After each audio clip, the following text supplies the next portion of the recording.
وكان سيدنا أيوب عليه السلام مثالا في الصبر والثبات على ذلك.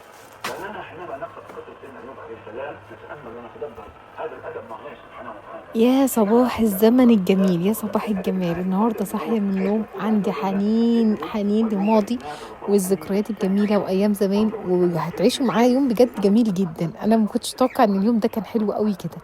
بس طبعا نعمل شويه حاجات كده، نظبط تظبيطات كده على الصبح اول ما تقوم من النوم، مكان ما كنا قاعدين، مكان مش عارفه ايه. وطبعا صباحكم فل صباحكم عسل. ناكل شويه السمك، ناكل شويه العصافير، ناكل الحاجات اللي حوالينا كده على الصبح. صباحكم فل. تظبطي كده الدنيا حلوه يعني. بس حاجه ما مش موجوده، حاجه مش في مكانها، حاجه كده تظبطيها، تفتحي كده الباب كده وتهوي الدنيا كده وتدخلي الشمس بقى المكان كده وتظبطي. مفيش ورانا حاجه، احنا قايمين كده براحتنا، مفيش ورانا حاجه النهارده. قعدت اتلاكع وانا ما كنتش عارفه ان في مفاجاه جايه، بس كنتش عارفه بقى هي جت فاجئتني وانا ما اعرفش. فكنت بتلاقي عادي، يوم طبيعي جدا يعني، يوم هادي وطبيعي ومكنتش ورايا حاجه، وقلت اعمل براحتي يعني. فانا قلت اقوم الم الحاجات كده واظبط الدنيا واعدل الكراسي، اعدل الترابيزات، اشيل مكان ما كنا بناكل. سابوا بره هم حواوشي يعني. انا سبته اول ما صحيت من النوم حطيته بره، وبعدين قلت بقى لا مش هسخنه لحد، خلاص انا هقطعه ويبقى نصيب الكلاب وكده رزقهم يعني، فاهمين؟ ومحدش هياكلهم تاني فخلاص. وبعدين انا ما افتكرتش، كنت يعني ما علينا يعني. المهم قلت لا اكلهم للفراخ والحاجات للكلاب والحاجات اللي بره. السلطات والطحينه حرام استخسرتها، قلت لا دي هي نضيفه حلوه، حطيتهم. العيال ساعات بيجيبوا سندوتشات نعمل حاجه، بتبقى الحاجه موجوده. وكان عندي هرد كده عيش على الرخامه يدوب ظبط، ورغيف عيش كده بقيت بره. فقلت لا نظبط كده الاكل كده على الصبح ونلم الحاجات الحلوه دي.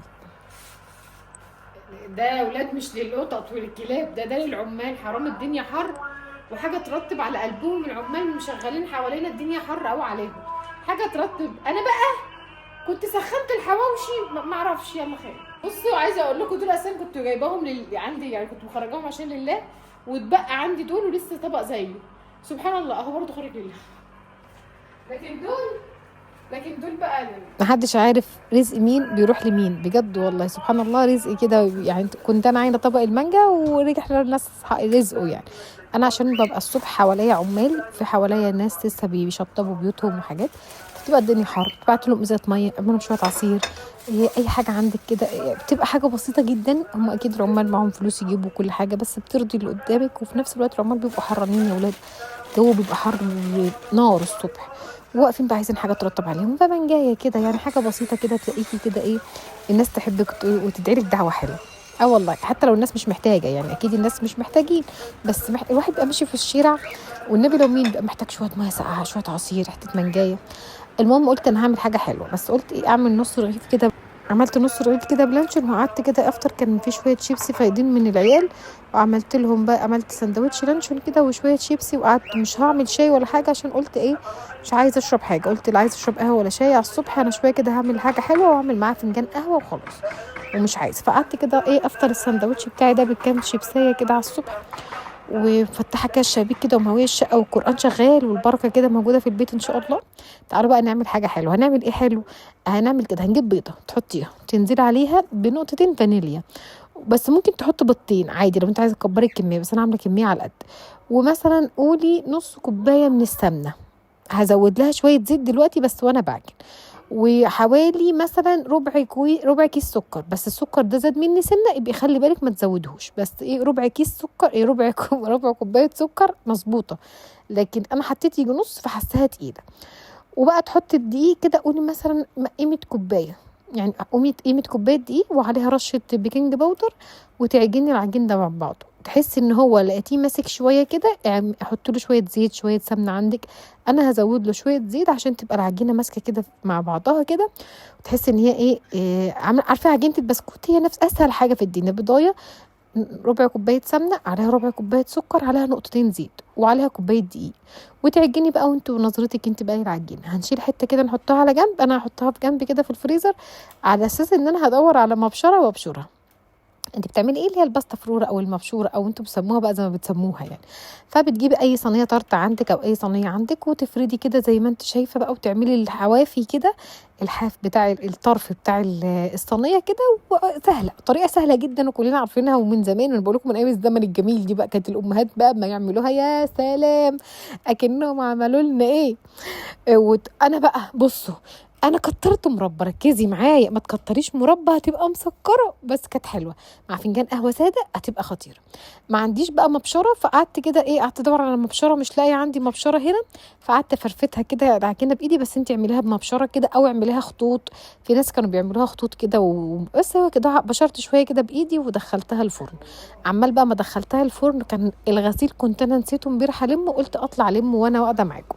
فلميت كده الغسيل زي ما انتوا واقفين وشايفين بقى وانا واقفه كده. انا بقى ندمت ان انا لميت الغسيل دلوقتي. ليه بقى؟ كنت عايزه استنى لما الشمس تروح من الجنب ده عشان الشمس. لا ما يتاخرش يا علي بالله عليك، لا ما يتاخرش. هيتاخر؟ طب تشوف بقى لو اتاخرت هتبات بره، مش هفتح لك الباب. هيبات في الجنينه، ما انا عامله كنب في الجنينه. بسرعه يروح ويجي بالسلام. انا بسجل لكم وهو ماشي يعني. المهم عملت ايه دلوقتي؟ اللهم صل على النبي. لميت كده الغسيل زي ما انتم شايفين، وكانت الشمس حاميه بقى. انا مش عارفه انا والشمس بنجري ورا بعض ليه. والله طول النهار بشتغل في الشمس. المهم لميت الغسيل كله وقلت الغسيل ده عايز يقعد يطبق في نص يوم. لو انا سبته وكلكعته كده وحطيته على جنب هيروح من هنا ومن هنا وهيكرمش والهدوم هتبوظ مننا، واللي يجي يجيب حاجه يوقع الهدوم ويبهدل الدنيا. لا انا هقعد كده ايه بالمره وانا فاضيه مفيش ورايا حاجه. ما انا كنت مفكره ان مفيش ورايا حاجه، فاضيه مفيش ورايا حاجه. اقعد بقى كده وافتح لي على التلفزيون على حاجه اتفرج عليها، واقعد بقى اتفرج ايه على حاجه كده وافتح الشبابيك ونقعد نطبق الهدوم بقى. جبل هدوم، بصوا هدوم قد ايه جبل. واطبق بقى الهدوم كده قدام. مش انا بقول لكم في حنين للماضي، حنين كده للماضي. عايزه اقعد اتفرج على حاجه من بتاعه زمان. بقالي كام يوم كل يوم اتفرج على حاجه من بتاعه زمان، ايام زمان. عارفه تحسي ان ساعات الواحد عقله يرفض الحياه اللي احنا عايشين فيها.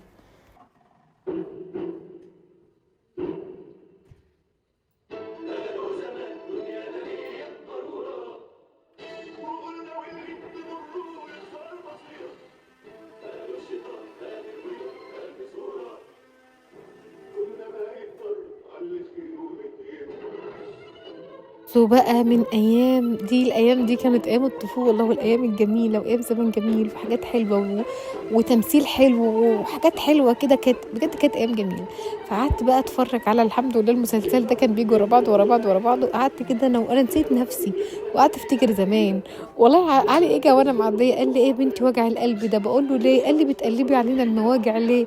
ايام ما كان ابويا وامي وحوالينا ونيجي من الشغل، هو بيحكي لي يعني، اجي من الشغل عشان المسلسل اللي جاي. قلت له والله العظيم بجد. حتى كمان كانت المسلسلات بتاعت زمان،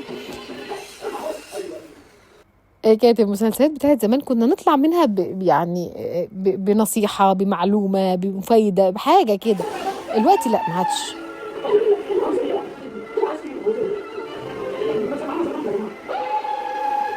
وانا بقول لكم حنين الى الماضي. قاعده كده اتفرج على التلفزيون. انا بقالي كام يوم كل يوم كده وانا قاعده اتفرج على حاجه قديمه، حاجه مش عارفه ايه، حاجه كده عاديه، وانا قاعدين نتفرج على زمان بقى ونفتكر ذكريات زمان. وتفتكر وانت قاعده حوالينه ان الحياه بتتبدل. يعني كنت انا ببقى قاعده وامي هي اللي بتطبق وتطبخ وتعمل، وانا قاعدين نتنطط ونلعب حواليها.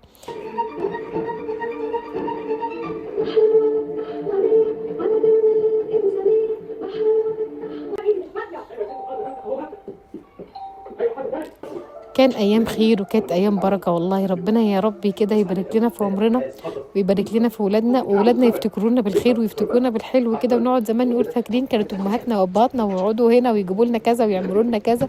دايما نفتكر الذكرى الحلوه. ودايما في حنين للماضي عندي 24 ساعه. يعني انا عندي حنين للماضي 24 ساعه. عايزه اقول لكم المسلسلات دي كنت انا صغيره، يعني انا قد ان انا كبيره كله، بس كنت صغيره فعلا. في الفتره دي كنا كلنا صغيرين، وكانت ايام بقى ايام ما كناش مستوعبين المسلسل ده بيحكي عن ايه ولا فاهمين حاجه. بس هو ليه حنين وليه ذكريات. هو كذا مسلسل بقى. فانا ايه قلت النهارده طول النهار اقعد اتفرج عليه وانا قاعده. دي قعدتي انا بالليل وسهرتي هنا لوحدي بعيد عن العيال. سجلت الصلاه احطها هنا وبصلي في البلكونه. والله تبقى قاعده في هدوء، مش حد شايفك ولا سامعك ولا حاسك ولا انت مش موجوده اصلا. وساعات بقى لما ازهق امدد هنا. الكنبه دي بتتفتح سرير، بس هو ده مش مكانها الاساسي. بس احنا لسه في حاجات ما ظبطتش، ولسه في اماكن لسه ما خلصتش. لما نخلصها خالص هقول لكم بقى هنعمل ايه. بصوا كده لمعت السور بتاع البلكونه، قلت لمع البلكونه عشان انا بفضل قاعده على الكرسي ده كده على طول، فبتبقى البلكونه ايه حواليا نظيفه يعني. فقعدت كده كب ميه.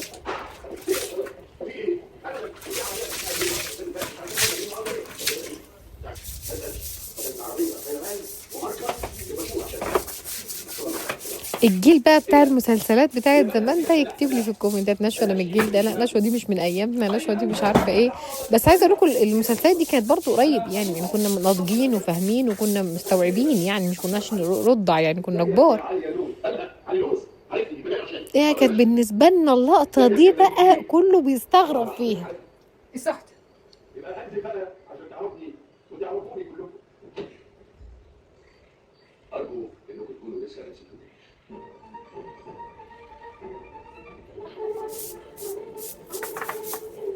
نسيبنا بقى من الحنين للماضي بتاع نشوى ده بقى ونخلينا في الحاضر يا نشوى. وقعدت بقى كده الارض بصوا في تراب فيها البلاط عشان البلكونات بتتطرب وكده، فقلت بقى ايه اطلع اعمل البلكونه عشان خاطر تبقى نظيفه كده وانا قاعده بسهر هنا بالليل. الجو هنا في البلكونه بيبقى حلو جدا بالليل، اساسا لازم اسهر هنا يعني. انا بالليل دي سهرتي قعدتي، مثلا لو هعمل لي كوبايه شاي، لو هفضل سهرانه إيه اطلع، لو مثلا يعني لو ليكي ورد بتقوليه لازم اقوله في المكان ده، اقعد اصلي هنا مش مع المكان ده يعني، بس عشان هو في الهوا وانا مفيش قدامي ناس يعني، مفيش قدامي حد جارحني او حاجه، فببقى قاعده بقى براحتي. تقراي قرانك بقى، تمسكي تقراي يعني تكتبي الورد بتاعك، تقراي الورد بتاعك، تصلي على النبي، تقعدي بقى هنا من نفسك ما تتكلميش مع حد. الساعتين اللي تقعديهم بقى مع نفسك كده مش عايزه تتكلمي مع حد، تلاقيني قاعده مستخبيه في الركن ده. بس بيجيبوني برضه، بيجيبوني والله لو عايزيني بيجيبوني. اللي معدي هيقول لي ماما بتعملي ايه، ماما اكلنا اكلينا، فين هدومنا، فين لبسنا، يعني ده العادي، ما حدش بيسيبني في حالي برضه. بس ربنا يديمهم في حياتنا. بس بحب انا اخلع منهم، بخلع بصراحه. شلت بقى السجاد كده ونفضته في البلكونه. انا ايه مسحت البلكونه اول عشان لما احط السجاد فيها تبقى السور نظيف، لكن كنت حطيت السجاد على التراب كان اصلا السجاد اتطرب. عايزه انزل الم التندة دي بقى، الم بقى لما كده حطيت المعطر بقى اللون الاحمر ده عامل زي الديتول، ريحته حلوه برضو. وانا اوضتي يا دوب عدلت السرير كده وشمست الغطا بتاعي وقعدت المع كده زي ما انتم شايفين اهو على السريع، مش هاخد معايا وقت. عايزه بكره ان شاء الله اعمل بقى الحمام ادعكه دعكه حلوه، عشان هو يعتبر كانوا ملزقين فيه حاجات لسه دي ما شلتهاش، فعايزه المعها بقى تلميعه حلوه واظبطه واخلص اللي ورايا، يبقاش ورايا حاجه هنا. الارض كده بصوا بدات اتاقلم عليها يعني، بقت حلو مش وحش يعني. خلاص البلاط اخدت عليه بلمعه تلميعه حلوه واحطه عليه السجاد بتاعه بيبقى زي الفل. حتى كنت حاطه هنا مشايه هنا على السلم عشان اللي طالع واللي نازل رجله ما يخشش على الشقه، تبقى الشقه نظيفه يعني، يمسح رجله بره. وحلوه دي حاميه رجلي يعني، حاميه السجاد بيخليه نظيف. بس بقى ودخلت الحاجة وفرشتها وكل ده وانا قاعدة مش عاملة حسابي ان انا طلعت الصينية من الفرن وسبتها تبرد. تفكروش ان كل ده الصينية تحت كانت زمانها اتحرقت دلوقتي، لا طلعت الصينية من الفرن وسبتها تبرد عشان المربى والحاجات دي تبرد براحتها وبعدين نبقى نقطعها. قلت بقى انشف البلكونه بالمره مكان رجلينا ولمعها كده مكان ترابيه ولا اي حاجه مكان ما كنا حاطين السجاد وخلاص. يبقى انا كده خلصت بقى ولمعت كده والشقه ريحتها حلوه ونظيفه وجميله. ودلوقتي نشغل القران ونشغل فيها بخور وتبقى زي الفل، قشطه قشطه قشطه قشطه، مفيش فيها حاجه. حتى البلكونه عملناها، حطينا كده دي حطها قدام الحمام بحيث اللي خارج من الحمام يدوس عليها، ما تبقاش الارض يعني مش نظيفه ولا حاجه. غيرنا هدومنا وظبطنا. ما ننساش بقى نطفي بقى التلفزيون والكلام ده ونصلي فرضنا. اوعي تنسيه في يومك، اوعي تنسي فرضك ولا وردك ولا اذكارك ولا الحارس بتاعك ولا اي حاجه خالص. الاذكار دي احلى حرص واحلى حصن لاي بني ادم في الدنيا. كانت طلعت بقى وسبتها بردت بقى مع نفسها. عمل ما انا صليت واتوضيت وقعدت بصوا بقى من تحت لونها جميل، بسكوته ومقرمشه وخطيره بس مسكره شويه. فبعدين انا لما قلت لاولادي مسكره قالوا لي يا ماما امال يعني ايه ما لازم تبقى مسكره، مش انت عاملين لي حاجه حلوه؟ قلت لهم بس انا ما بحبش حاجه مسكره. قالوا لي لا والله مظبوطه وماما يعني بس انا حاساها مسكره. عملت بقى كده بصوا انا ليه ما اعرفش، بصوا عشان تعرفوا رزق الناس النصيب يعني. انا زودت كميه اللبن والبن، بابا جاي اهو حبيبتي، زودت كميه اللبن والبن وعملت قهوه. بصوا بقى شوفوا من مربى خطيره فظيعه وحلوه جميله، جربيها وخففي المربى منها شويه او زودي ظبطي المربى لو انت بتحبي الحاجه مسكره. بصوا جميله جميله جميله جميله حلوه ومع فنجان القهوه بتاعك. انا عملت بقى لبن كتير على اساس ان انا معرفش ايه اللي طلع معايا 3 كوبايات، والكوبايه دي صغيره، انا مش اخده على الكوبايات الصغيره، فطلع معايا 3 كوبايات. الكوبايه الثالثه كانت لمين والله ساعتها ما كنتش عارفه، قاعده كده لا بيا ولا عليا، لقيت فجاه صوت سفيان. سفيان، انا فكرت سفيان.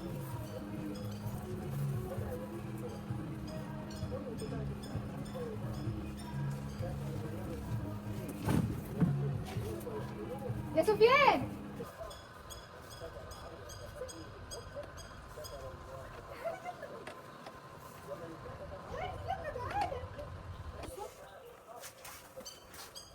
انا عندي شجره طرحت حرنكش.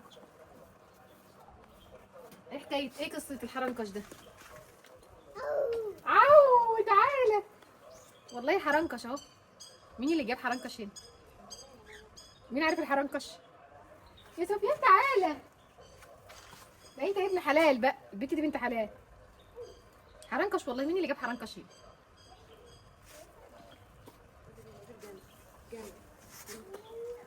يلا بسرعه تعالى، بسرعه بسرعه. لا هو بصي خد بالك الكلبه دي انا اللي مربياها. انا وحشتيني، وحشتي هوبا هوبا. الله الله الله الله الله الله. وحشتيني.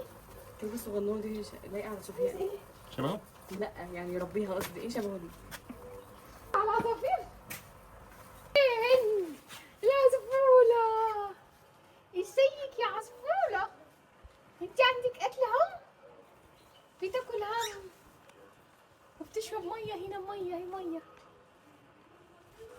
ميه. سلامتك الف سلامة.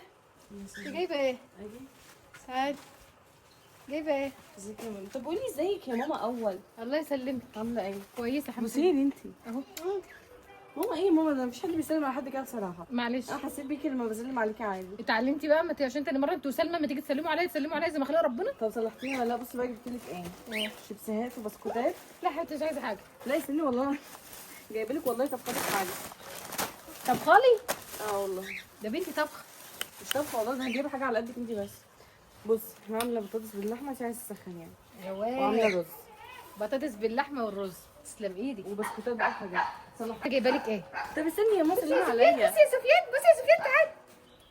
النهارده. لا لا بطلع. بصي هو مفيش وقت، احنا نلبس على طول مايو ونروح على البحر. قوم يلا انا ابني جاهزه. طول ما احنا جايين في الطريق، عارفه طريق البحر ده كله، طول الطريق بحر بحر بحر. قوم يلا انا ماشي. موافقه.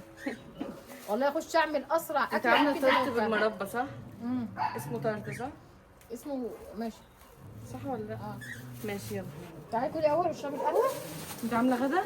اه ماشي. تعالي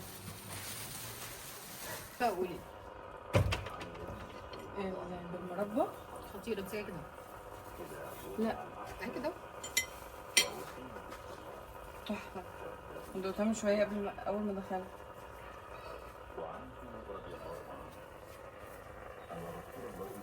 حلو قوي. انت عارفه انا وانا بصب القهوه لقيت الكوبايات طلعوا 3. انا قلت لنفسي 3 ليه؟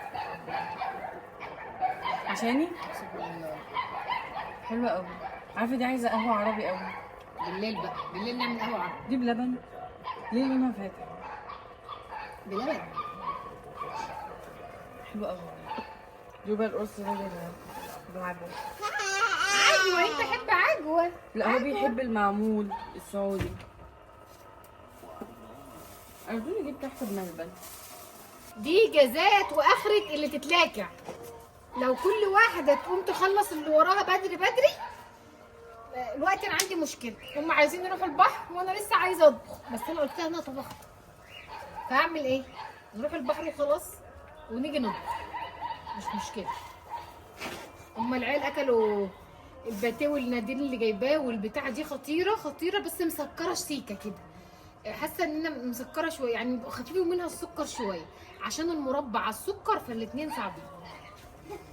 جبت منين انت الوقت؟ جبت ميه تاني؟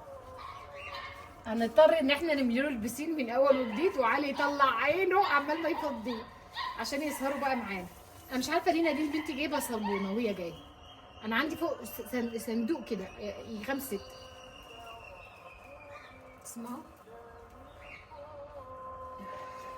يلا نقوم نلبس ونروح نوديهم البحر شويه، ولما نيجي نعمل شويه مكرونه سباكيتي وخلاص على السريع. حتى اجيب كيس صلصه وانا جايه وانا مطلعه. بصوا تعالوا. ايه يا حبيبي تعالوا. ايه انت عارف ان انا مخبيه منك مكان الكولدير؟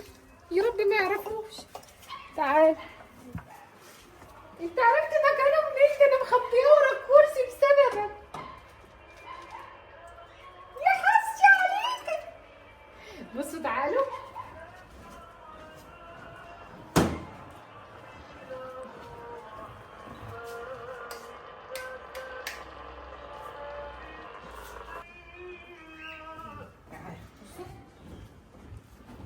انا مطلعه الفراخ اهي فك.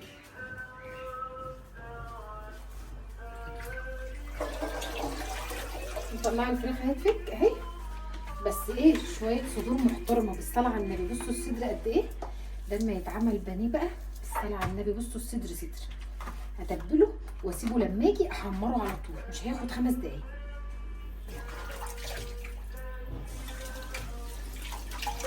سريع قبل ما ينزلوا هما بيلبسوا المايوهات بتاعتهم. اتبله بسرعه بسرعه. يلا يا نادين انا بلبس المايوه اهو. يلا سفيان فين؟ اهو انا حاطه له نادين الكيسه اللي قدامي فيها هدومكم. شفتيها؟ ما رضيتش احطها لك في دولابك، قلت تيجي تحطيها انت. انا بلبس المايوه اهو. حلو المايوه؟ ايه؟ انا مايو سفيان ما لقيتوش اصلا. انا ما اعرفش الطعينه فين.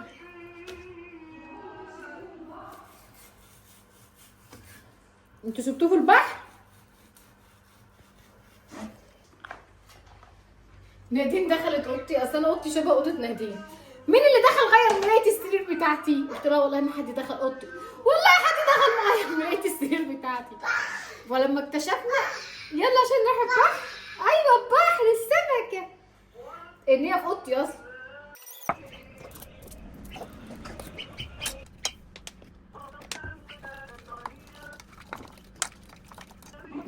لا هطبخ انا. لبست المايو. ماشي يا حبيبتي اهو. اخرج اركب العربيه بقى البس بس البرنيطه. البس البرنيطه خلاص. سيبها في التتبيله اما اجي اقوم بقى طعمها شربت التتبيله. ازيكم يا جماعه؟ عايزين نروحوا البحر، فنادين جايب لنا حته لحمه، فبقول لهم ناكل لقمه قوي، فهي بتقول لي سخن. يلا نشوف بلا تسخن بلا نعمل بالله عليك. يا ست خلينا ناكل على حاجه هي عشان بنتك اللي عاملاها فانت عايز تاكلها. بس ده والله انا جعان فعلا. ما هي نادين ونشوى طبخ واحد ما يتدقش ولا يتبلع. نادين تعالى اسمعي يا ابوك.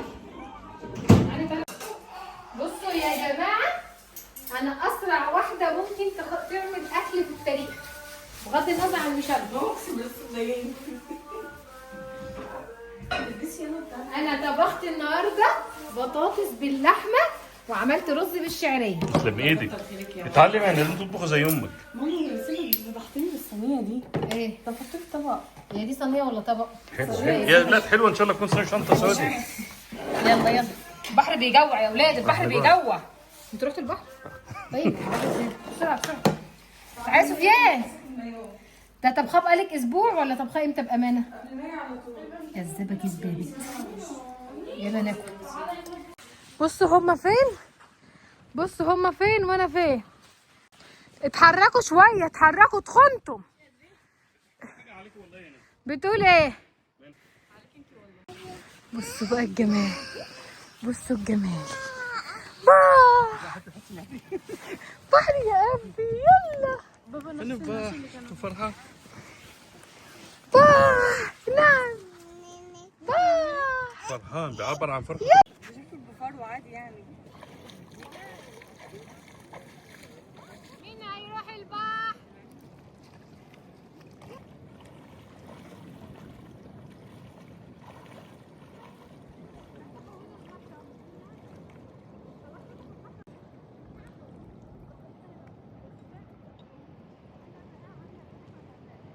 بحر بقى. البحر كان حكايه بجد. كان جميل جدا. والمفاجاه بقى اللي ما اتصورتش ايه، ان انا خليت علي ينزل البحر، بس ما كانش بقى معانا تليفون فنزلت علي بالغصب، وعلي مش بيحب الميه اصلا والبحر، بس كنا مبسوطين جدا جدا جدا. وكان البحر حلو قوي النهارده، والجو كان حلو لان كنا نزلنا بعد ما الشمس خلاص يعني في الشمس بقى صعبه، فكان الجو بجد والله العظيم كان احلى مره نزلت فيها البحر، احلى مرتين نزلت فيهم البحر، مرتين اللي ورا بعض. البحر هادي وبحر جميل والجو جميل، حتى بقيت اسيبهم انا وادخل شويه لان انا تقعد تزعل يا ماما ارجع تاني، بس كنت مستمتعه فعلا، مستمتعه فعلا فعلا بالجو البحر والجو الهادي ده. يعني كل مره يبقى علي بيثبت لي ان هو اجدع حاجه في الدنيا وتفكيره صح مليون في الميه. بس كان البحر جميل جدا وهادي، وقعدت اقول لعلي انا بغرق الحقني يا مالي انا بغرق عشان يجي لي، فين وفين لما رضا ينزل البحر. المهم يجم كل واحد بقى استحق طلع الحمام يستحمى ويغيروا هدوم البحر والرمل والهيصه بتاعه البحر دي. فقلت بقى انا الحق اعمل لهم، يا دوب انا غيرت اول واحده فيهم وجيت صلاه المغرب، وبعدين قلت ايه اعمل الاكل على السريع لان اول مره نتاخر كده، فقلت مش مشكله معلش نعمل اكل المغرب مش مشكله، العيال بقى عمال ما اتبسطوا ولعبوا وغيروا ومش عارفه ايه.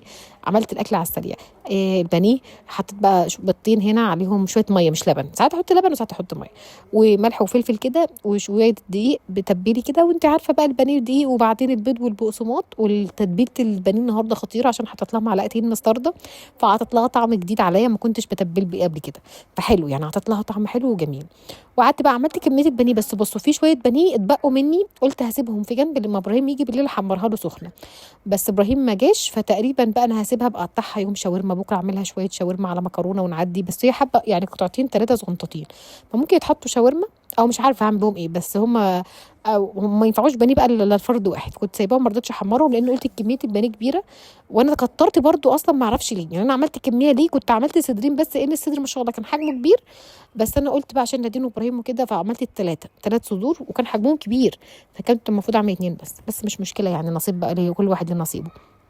عملت بقى كده البانيه، والمكرونه بقى كانت خطيره لان عملت المكرونه ازاي بقى، بصلايه وحمرتها وحطيت عليها فص ثوم مع بعض، المكرونه بصل على توم مش التوم بصل بس، كانت خطيره، والصلصه كده بالعامله وضربه فيها طماطم مش صلصه بس، فكانت خطيره خطيره خطيره بجد كانت عندهم قوي. وشويه البانيه واكله جميله واكله هنيه تكفي 100، وكده خلصنا اليوم بتاعنا. بالليل بقى لو حصل حاجه اصورها لكم وابقى انزلها لكم بكره، وعشان يا رب انزل فيديو بدري ادعوا لي يا رب الفيديو بتاعك يا نشوى ينزل بدري والنت بقى يتعدل ويتظبط وما يطلعش عيب. عارفه انت بتحبي المكرونه ونفسك فيه؟ انا بحبها اه والله. ماشي بتتريقي؟ اكيد. والله